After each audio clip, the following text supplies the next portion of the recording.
As long-standing fans will know, I am a huge fan of the horror genre. But for a long time I saw AAA publishers and developers taking not only beloved horror series such as Silent Hill in a direction most fans didn't want, but sadly the horror genre as a whole. Games such as Dead Space, Resident Evil 5 and Silent Hill Homecoming spoke volumes as to where the horror genre was being led to. These slow psychological games that I loved, like Silent Hill and Fatal Frame, were sadly, slowly fading away.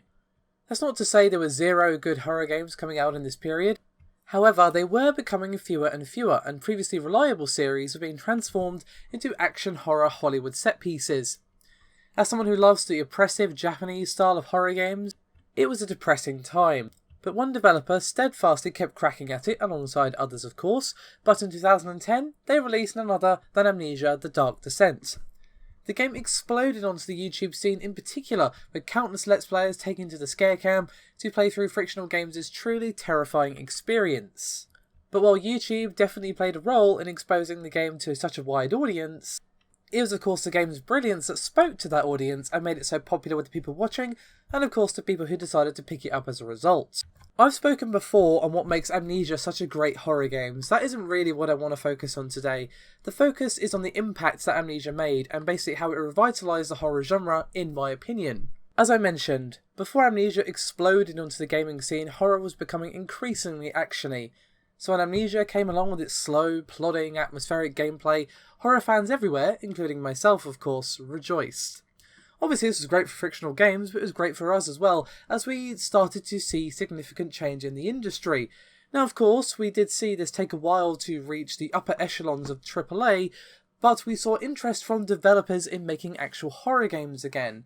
This was reflected at first in the indie games on Steam, but as I said, it did eventually have effects on the AAA industry as well. Thanks to the show of interest in actual horror games, rather than quote-unquote horror games full of action set pieces, we had the release of some very interesting games which would be far too many to number, but of course they include such things as, say, Slender the 8 Pages, and of course a ton of other indie efforts. While it did also have an unfortunate effect of players suddenly having to wade through a ton of cheap knockoffs of Amnesia, which were little more than walking simulators with a few jump scares stapled to it, it was worth it, in my opinion, for the overall revitalisation of the genre. Well, of course, it's hard to quantify the impact of the game when we're talking about something as nebulous as this, and of course this is all just my opinion, but I do genuinely believe that Amnesia was at least the catalyst for reviving the genre, a butterfly flapping its wings as it were. Thanks to it, we've had a ton of great horror games. We've seen other indie hits like Outlast and Dreadout. We've also seen AAA publishers taking notice with games like Alien Isolation. It's even possible that, say, thanks to the demonstrable interest that we as gamers were able to show in the horror genre, we saw Resident Evil return to its roots. I mean, we saw the direction that Capcom wanted to take the series in. Resident Evil 5, Resident Evil 6, and that Operation Raccoon City could not have been further from the survival horror the series started out as. While I think it would be very silly and reductionist to say that this is all thanks to a single game, I don't think it's unfair to say that thanks to the popularity of indie and AAA games since the release of Amnesia, this sent a clear message to Capcom that horror games can still be successful. I'm honestly not sure why the industry just decided that we didn't want horror games anymore. All I know is that it did. I watched as even my beloved Silent Hill died a slow, horrible, suffocating death under the blubber of trash like Homecoming and Origins. But overall the industry showed no interest in my beloved survival horror, and slowly the genre became more homogenised and less interesting. Of course, there are numerous indie titles, even developed by Frictional themselves during this time, but perhaps it was a combination of timing plus Amnesia's brilliance that resulted in this revitalisation. As I mentioned, Let's Players definitely played a role in catapulting this game into the spotlight. Amnesia's impact, of course, was felt in numerous ways, as not only is there way more going on now in horror than there was 7 years ago, the principles of its design, like the lack of combat, was reflected in games for years. Sadly, this was done to death, but the fact that so many games tried to emulate its style, I think speaks more of the influence this game had. The no combat style can of course still be felt in some of today's games, and of course Frictional Games themselves still make use of it in games like the fantastic Soma.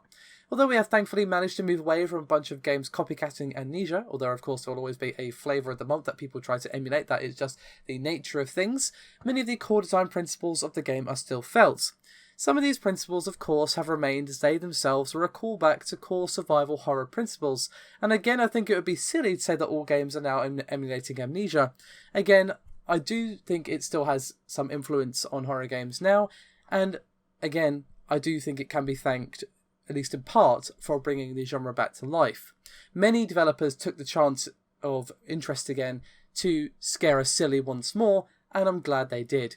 In all honesty, I could ramble off for ages about this game, but I think I've made my case. While you may not agree, I just want to give an earnest thank you to Frictional Games. But of course, you guys are free to agree or disagree with me. Do let me know your thoughts on everything I've discussed in the comments below. Thank you so much for sticking with me through this video.